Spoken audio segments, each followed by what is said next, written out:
Good evening student, कैसे हैं आप सब? फाइन। स्वागत है आपका द मिशन एकेडमी चैनल में। सॉरी चाहूँगा बेटा कि मैं 2-3 दिन के लिए थोड़ा सा गांव चला गया था और इस कारण वीडियो नहीं बन पाई थी। तो आज हम नई वीडियो शुरू करते हैं, नए टॉपिक की वीडियो शुरू करते हैं और आशा है कि आप सब अच्छे होंगे, फाइन होंगे, बढ़िया होंगे और अच्छे ही रहें आप लोग। जल्दी ही आपका कोचिंग खुलने वाला है, जुलाई में कोचिंग शुरू हो जाएगा, लेकिन जून में भी प्रोसेस सोच रहे हैं, लेकिन जुलाई में हम बिल्कुल कंप्लीट करेंगे और एक अच्छी ही शुरुआत करेंगे हम। तो बेटा आज ज़्यादा समय बेकार ना करते हुए हम मेन टॉपिक पे आते हैं। तो आज डेट है आपकी 5 जून और 5 जून को एक डे मनाया जाता है इंपॉर्टेंट, जो एग्जाम में आपको अक्सर पूछा जाता है। सभी को पता होगा, विश्व पर्यावरण दिवस मनाया जाता है, वर्ल्ड एनवायरमेंट डे, विश्व पर्यावरण दिवस। तो इस दिन, इस तिथि को विश्व पर्यावरण दिवस के रूप में मनाया जाता है, सबको पता है। लेकिन मैंने आपको एक लिंक भी भेजा है, तो उसमें इन्वायरमेंट डे का एकदम पूरा डिटेल है, लेकिन थोड़ा सा मैं उस पर परिचर्चा करूंगा बस खाली, बाकी पूरा डिटेल मैंने आपको भेज दिया है। ठीक है, ध्यान रखना, इस पर्यावरण से संबंधित, इस दिवस से संबंधित थोड़ी सी जानकारी क्यों मनाया जाता है। ध्यान रखना, पर्यावरण जीवन के लिए सबसे इंपॉर्टेंट है। अगर पर्यावरण नहीं है तो ये समझना कि जीवन भी नहीं है। जीवन तभी है जब पर्यावरण है, पेड़ पौधे हैं तो जीवन है, क्योंकि पेड़ पौधों से ऑक्सीजन का उत्सर्जन होता है और ऑक्सीजन के बिना जीवन संभव नहीं, क्योंकि हम सब ऑक्सीजन लेकर जीवित रहते हैं। तो ध्यान रखना, लोगों में जागरूकता पैदा करने के लिए इस डे का आयोजन किया जाता है। थोड़ा सा मैं इसकी समरी आपको बता दूं कि ध्यान रखना कि 5 जून से 16 जून 1972 को इससे संबंधित एक आयोजन किया गया था। इस पर परिचर्चा करने के लिए, इसकी इंपोर्टेंस को देखते हुए एक सम्मेलन का आयोजन किया गया था स्वीडन में, स्वीडन इस समय। ठीक, तो इसमें लगभग 114 देशों ने भाग लिया था कि ये एक इंपॉर्टेंट डे है, इसको मनाना चाहिए, लोगों में इससे एक जागरूकता पैदा हो। तो ध्यान रखना, 2 वर्ष के अंतराल से 5 जून 1974 को इससे संबंधित स्वीडन में प्रथम दिवस का आयोजन किया गया था। तो उस समय से लेकर वर्तमान समय तक इस दिवस का आयोजन अब तक किया जाता रहा है।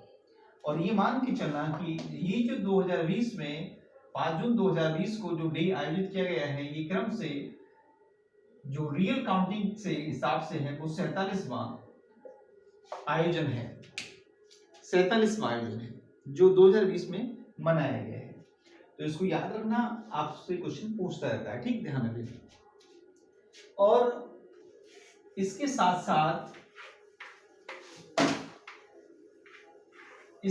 साथ जो पर्यावरण है, पर्यावरण संरक्षण, तो पर्यावरण संरक्षण करना हमारा एक मौलिक कर्तव्य भी है, फंडामेंटल ड्यूटीज भी है। जो हमारी वर्तमान में 11 मौलिक कर्तव्य हैं, उनमें से क्रम संख्या है मौलिक कर्तव्यों की, जो 7वां मौलिक कर्तव्य है, 7वां मौलिक कर्तव्य वो पर्यावरण संरक्षण से संबंधित है। तो ध्यान रखना, पर्यावरण में के अंतर्गत जो झीलें हैं, लेक जिसको बोलते हैं, नदी है, वन है, जीव जंतु हैं, तो इनका एक तरह से सुरक्षा और इनका संरक्षण करना है। जो जीव हैं, जीवों के प्रति दया भाव रखना मानव का एक कर्तव्य भी है।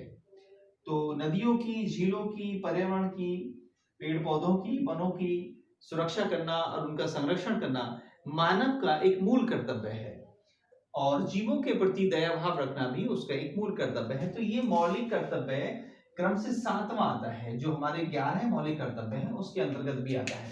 राइट, हम पॉलिटी भी शुरू कर चुके हैं, तो पॉलिटी में हम इनका एक एक्सप्लेन करेंगे, अच्छे से इसको पढ़ेंगे। चलिए,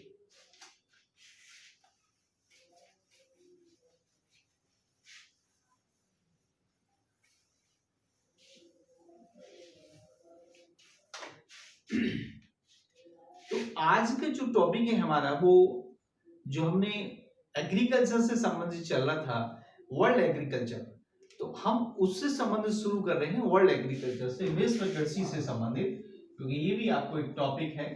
मैंने पीछे भी आपको वीडियो बनाकर देखी है विश्व कृषि, तो कुछ हमने इसके टॉपिक कर लिए हैं आपको विश्व कृषि से संबंधित। अब हम आगे का टॉपिक करेंगे कृषि से संबंधित विधियां।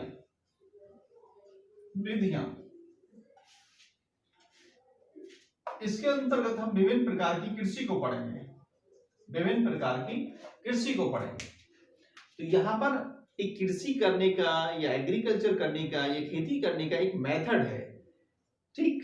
कृषि के यहाँ पर विभिन्न प्रकार हैं, किस तरह से, किन मेथड से कृषि को किया जाता है। देखिए एक वर्ड है मेथड, विधि, मेथड, एक विधि होती है, विधि। और बिना मेथड के, बिना विधि के काम अच्छे से नहीं हो सकता। ये विधि आप पर भी लागू हो सकती है, ये मेथड आप पर भी लागू हो सकता है। देखिए ध्यान रखना, जो स्टूडेंट पढ़ाई कर रहे हैं, रात दिन पढ़ाई कर रहे हैं, बहुत स्टूडेंट पढ़ाई कर रहे हैं, लेकिन जिन स्टूडेंटों का मेथड अच्छा है, तरीका अच्छा है, मैनेजमेंट अच्छा है पढ़ने का, वही स्टूडेंट सफल होते हैं। नहीं तो पढ़ने को तो करोड़ों की भीड़ पढ़ रही है, लेकिन सफलता कुल 1000 को मिलती है करोड़ों में से। ध्यान रखना, क्योंकि वैकेंसी ही उतनी आती है। तो पढ़ने का भी अपना मेथड बनाइए, बहुत जरूरी है। बिना मेथड के आप कुछ नहीं कर सकते। तो मेथड, पढ़ने का मेथड बनाइए, पढ़ने के तरीके बनाइए, पढ़ने का मैनेजमेंट बनाइए, पढ़ने की व्यवस्था बनाइए, पढ़ने के रूल एंड रेगुलेशन बनाइए, तभी आप उसमें आगे बढ़ सकते हैं। देखा होगा आपने, स्टूडेंट, करोड़ों स्टूडेंट करते हैं तैयारी, लेकिन नौकरी सिर्फ चंद लोगों को मिलती है, सिर्फ 1000 लोगों को मिल पाती है। तो हम क्यों ना एक मेथड से पढ़ें, क्यों ना एक विधि बनाकर पढ़ें, क्यों ना एक प्लान बनाकर पढ़ें, ठीक। चलिए आगे। तो इसमें हम कृषि के ऊपर मैं लिखता हूं, इसमें हम कृषि के प्रकार पढ़ेंगे, कृषि के विभिन्न प्रकार, कृषि के विभिन्न प्रकार। तो इसमें ध्यान रखना, विभिन्न प्रकार की कृषि होती है, विभिन्न प्रकार की होती है। तो यहां से एक क्वेश्चन मैंने देखा है एग्जाम में, पूछता रहता है एग्जामिनर, बार बार कभी झूम कृषि पर आता है, कभी रिले कृषि पर आता है, कभी जीरो फार्मिंग कृषि पर आता है, क्या होती है। तो झूम कृषि का तो क्वेश्चन एग्जाम में आया है, कई बार आया है, तो हम क्यों ना इसको चर्चा करें, ठीक। ध्यान रखना, यहां पर जैसे सबसे पहले हम बात करें, चलो झूम कृषि की बात करें। झूम कृषि, झूम कृषि क्या होती है। दूसरा है हमारा बढ़ती कृषि, बढ़ती कृषि विधि क्या होती है। नेक्स्ट है हमारा झूम कृषि, बढ़ती कृषि। नेक्स्ट है मिश्रित कृषि, मिश्रित कृषि। नेक्स्ट है जीरो फार्मिंग कृषि, जीरो फार्मिंग कृषि। नेक्स्ट है यहां पर पारिस्थितिकी कृषि, पारिस्थितिकी कृषि।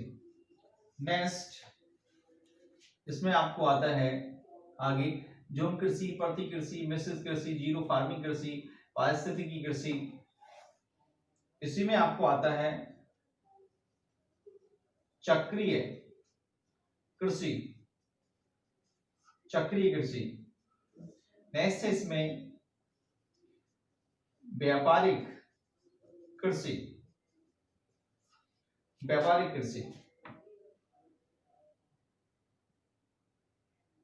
झूम कृषि, बढ़ती कृषि, मिश्रित कृषि, जीरो फार्मिंग कृषि, पारिस्थितिक कृषि, चक्रीय कृषि, व्यापारिक कृषि। और भी है इसमें आपका, कई हैं, कई नाम है इसके, मैं थोड़ा सा एक्सप्लेन देख लूं। इसमें कई क्वेश्चन आपको आते हैं। हाँ, रिले कृषि, रिले कृषि, रिले कृषि, रिले कृषि। नेक्स्ट है पशुपालन कृषि, पशुपालन कृषि, पशुपालन कृषि। तो बहुत प्रकार के इसमें कृषियों के प्रकार हैं और भी शायद आपके इसमें हो सकते हैं, काफी क्वेश्चन है। वाणिज्यिक कृषि हो गया, पारिस्थितिक कृषि हो गया, प्रतीक चक्रीय मिश्रित कृषि। हाँ, लगभग यही आपके, और भी है गहन प्रकार की कृषि, कई प्रकार की कृषि हैं, लेकिन एग्जाम में जो पूछता है आपको इनमें से क्वेश्चन पूछता है। लेकिन एग्जाम में भी आपको क्वेश्चन आता है सबसे ज्यादा झूम कृषि पर। तो पूछ लेगा भारत में झूम कृषि किस क्षेत्र में होती है, कहाँ होती है, कई क्वेश्चन आपको आए हैं। इनमें से ध्यान रखना, रिले कृषि पर भी क्वेश्चन पूछा गया, रिले कृषि पर भी क्वेश्चन पूछा गया, लेकिन सबसे ज्यादा एग्जाम में जो आया बेटा वो झूम कृषि आया है। ठीक, तो क्यों ना हम इन पर एक परिचर्चा करें और सही से इसको समझकर याद करें। चलिए, देखिए ध्यान रखना, वीडियो का समय ये हो चुका है, आपका शाम को वीडियो बनी 10:30 बज चुके हैं, क्योंकि मैं कहीं गया हुआ था गांव, मैंने बताया कि गांव गया हुआ था, 4-5 दिन वीडियो नहीं बन पाई, लेकिन मैंने सबसे पहले आपको ये वीडियो शुरू की है, आप उसको पढ़ते रहिए अच्छे से। चलिए, हम चर्चा करते हैं झूम कृषि पर। देखिए कई बार एग्जाम में क्वेश्चन आया है, झूम कृषि क्या होती है, झूम कृषि, झूम कृषि, झूम कृषि। देखिए इसके अन्य नाम भी एग्जामिनर पूछता रहता है, जैसे झूम कृषि को हम या करके देखें तो यहाँ पर इसको हम स्थानांतरित, स्थानांतरित कृषि भी बोलते हैं। झूम कृषि को हम स्थानांतरित कृषि भी बोलते हैं, यह इसको काटो और जलाओ कृषि भी बोलते हैं, काटो और जलाओ कृषि भी बोलते हैं। इसी को हम बुश फैलो कृषि भी बोलते हैं। झूम कृषि, स्थानांतरित कृषि, काटो और जलाओ कृषि, बुश फैलो कृषि, ये कई नामों से आपको आती रहती है। ठीक, ध्यान रखना। और ध्यान रखना, ये जो कृषि होती है ये पूर्वोत्तर भारत में होती है, पूर्वोत्तर भारत या पूर्वी भारत। ठीक है, पूर्वोत्तर भारत या पूर्वी भारत में ये कृषि मोस्टली होती है। अब ध्यान रखना स्टूडेंट, ये हम पॉलिटी में चर्चा करेंगे कि पूर्वोत्तर भारत और पूर्वी भारत दोनों में अंतर है। टीचर आपको पढ़ा देते हैं कि पूर्वोत्तर भारत, पूर्वी भारत, पूर्वोत्तर का नाम ही नहीं लेते हैं, पूर्वी भारत पढ़ा देते हैं, लेकिन दोनों ही अलग अलग हैं। पूर्वी भारत ईस्टर्न इंडिया, ये ईस्टर्न एंड नॉर्दर्न इंडिया, पूर्वी प्लस उत्तर पूर्वोत्तर, पूर्वी प्लस उत्तर पूर्वोत्तर, पूर्वी भारत केवल पूर्वी भारत, पूरब में जो स्टेट आते हैं केवल वही, और पूरब में और उत्तर में जो स्टेट आते हैं पूर्वोत्तर। तो पूर्वोत्तर की हम बात करें तो यहाँ पर बेटा स्टेट आते हैं 8, और पूर्वी भारत की बात करें तो यहाँ पर स्टेट आते हैं 7। एक एक पॉइंट को क्लियर करना है। पूर्वोत्तर की बात करें तो स्टेट आते हैं 8, और पूर्वी भारत की बात करें तो स्टेट आते हैं 7, जिनको हम 7 सिस्टर बोलते हैं, 7 सिस्टर। लेकिन पूर्वोत्तर भारत में एक जुड़ जाता है 7 स्टेट के साथ, सिक्किम, सिक्किम। तो सिक्किम प्लस 7 स्टेट कहलाते हैं पूर्वोत्तर। सिक्किम को अलग कर दें तो 7 स्टेट कहलाते हैं 7 सिस्टर, जिनसे मिलकर पूर्वी भारत बना है। ठीक, ध्यान रख लेना, सिक्किम को शामिल कर दें तो ये पूर्वी भारत से पूर्वोत्तर भारत बन जाता है। राइट, ओके, चलिए। हाँ, तो झूम कृषि जो होती है वो पूर्वोत्तर भारत में होती है या पूर्वी भारत में होती है। ध्यान रखना, झूम कृषि को हम स्थानांतरित कृषि बोलते हैं। इस कृषि को स्थानांतरित कृषि इसलिए बोलते हैं क्योंकि इसका स्थान चेंज होता रहता है।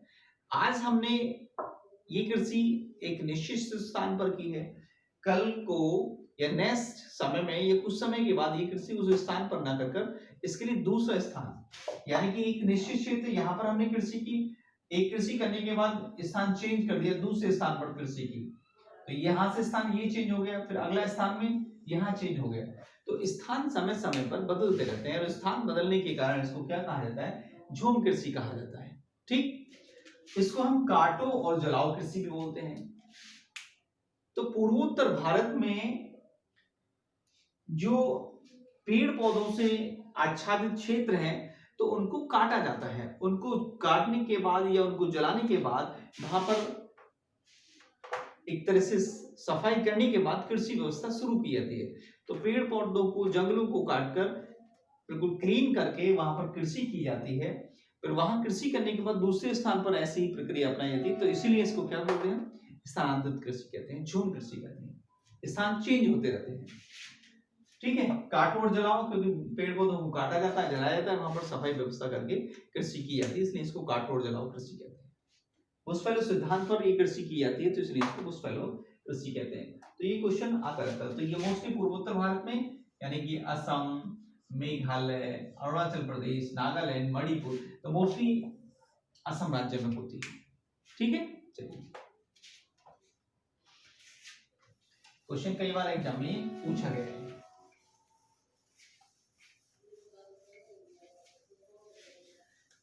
एक बात यहां पर समझाने की बेटा आपको, देखिए पहाड़ी क्षेत्रों में, क्योंकि पूर्वोत्तर भारत पहाड़ी क्षेत्र, पहाड़ी क्षेत्रों में ध्यान रखना, जो कृषि की जाती है, जो कृषि की जाती है वो मोस्टली सोपानीकरण व्यवस्था पर आधारित होती है, सोपानी नियंत्रण पर आधारित होती है। तो पहाड़ी क्षेत्रों में या पूर्वोत्तर भारत में जो कृषि की जाती है वो सोपानीकरण व्यवस्था पर होती है, सोपानीकरण व्यवस्था पर होती है। ठीक, अब आप सोचेंगे कि सोपानीकरण व्यवस्था क्या होती है। एक कृषि की जो सोपानीकरण व्यवस्था है वो कहाँ अपनाई जाती है, पहाड़ी क्षेत्रों में अपनाई जाती है। समझना, तो पहाड़ी क्षेत्र जो बहुत पहाड़ी क्षेत्र है, कोई पहाड़ी क्षेत्र है तो उस पर सीढ़ियां बना करके कृषि की जाती है, सीढ़ियां बना करके कृषि की जाती है। ठीक, तो पूर्वोत्तर भारत में जो कृषि की जाती है या पहाड़ी क्षेत्रों में जो कृषि की जाती है उसके लिए स्टेप्स बनाई जाती है, सीढ़ियां बनाई जाती है, सीढ़ियां बनाई जाती है। ठीक, क्योंकि प्लेन एरिया होता नहीं है तो क्षेत्रों की छोटी छोटी सीढ़ियां बना दी जाती हैं। तो सीढ़ियों, क्योंकि यहाँ पर भारी भरकम मशीनों का प्रयोग करना वर्जित है, यानी कि भारी भरकम मशीनों का प्रयोग हो ही नहीं सकता। तो ध्यान रखना, यहाँ के कृषक लोग, यहाँ के स्थानीय लोग पहाड़ों को काट काट कर कृषि, यानी कि छोटी छोटी सीढ़ियों के रूप में एक खेत को तैयार करते हैं, छोटे से खेत को तैयार करते हैं, उसमें कृषि करते हैं। तो इससे क्या होता है, एक तो मृदा अपरदन कम होता है, मृदा अपरदन कम होता है। दूसरा, जो वर्षा होती है उसका जो पानी है उसको भी बहने से बचाया जा सकता है। तो मृदा का अपरदन कम होता है, पानी वहां पर रुका रहता है, कृषि अच्छी होती है, लेकिन छोटे रूप में होती है।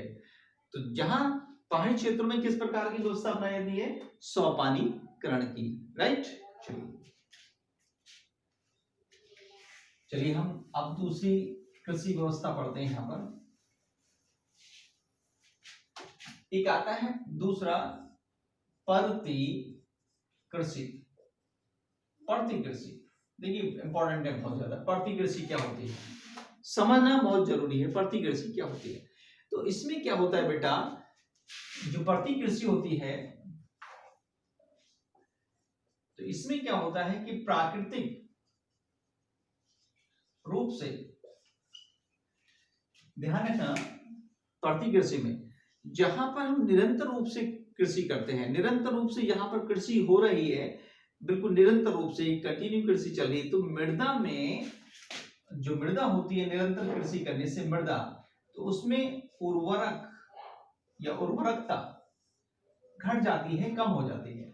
जब हम किसी निश्चित क्षेत्र में, निश्चित खेत में कृषि को निरंतर रूप से करते हैं, निरंतर करने के कारण मृदा उर्वरकता कम हो जाती है, यानी कि पोषक पदार्थों की, पोषक तत्वों की क्या हो जाती है, वहां पर कमी हो जाती है, जिससे अच्छी कृषि नहीं हो पाती है। तो यहाँ पर प्रति का मतलब होता है खाली। प्रति का मतलब क्या होता है बेटा? प्रति का मतलब होता है खाली। तो मान के चलना इसमें गैप दिया जाता है, इसमें कुछ समय दिया जाता है। तो इस समय जहां पर हमने कृषि की है, तो एक एक फसल करने के बाद, एक कृषि करने के बाद वहां पर 1 साल, 2 साल या 3 साल के लिए उस खेत को खाली छोड़ दिया जाता है। वर्षा होती है तो प्राकृतिक कारणों के कारण इतने समय में पोषक तत्वों की पूर्ति हो जाती है। तो पोषक तत्वों की पूर्ति करने के लिए भूमि को परती छोड़ दिया जाता है, यानी कि भूमि को खाली छोड़ दिया जाता है।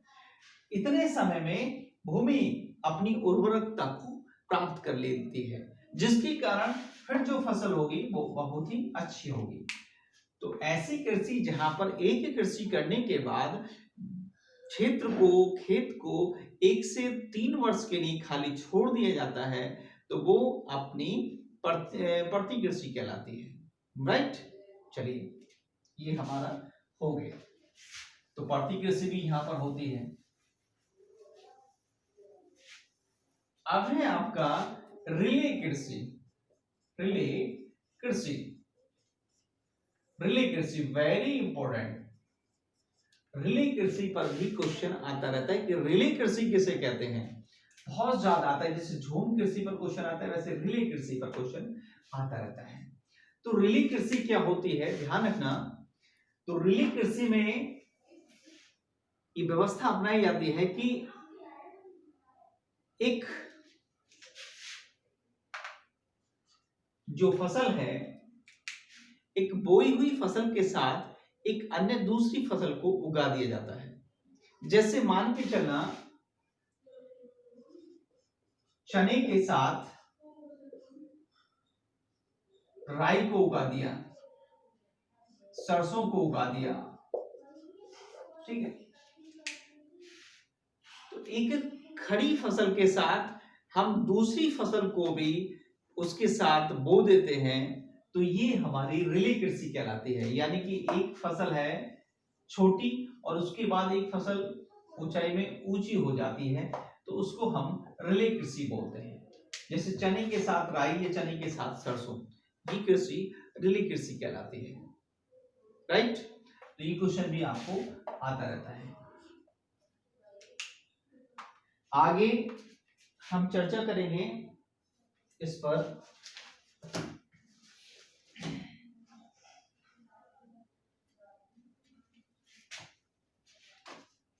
अब हम पढ़ेंगे यहां पर मिश्रित कृषि।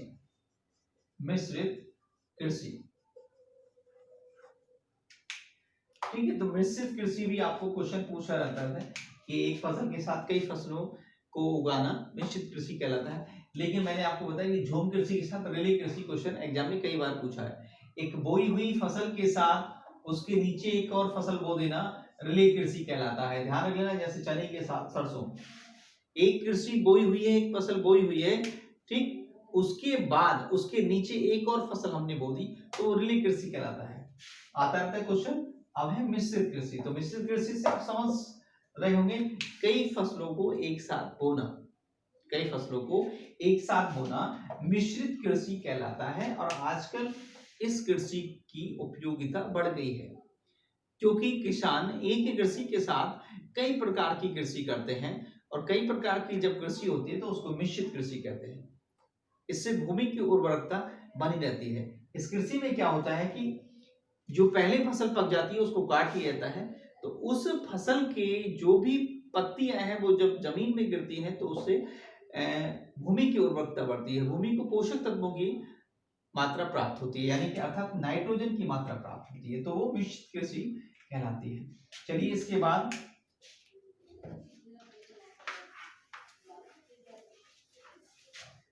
हम चर्चा करेंगे जीरो फार्मिंग कृषि पर।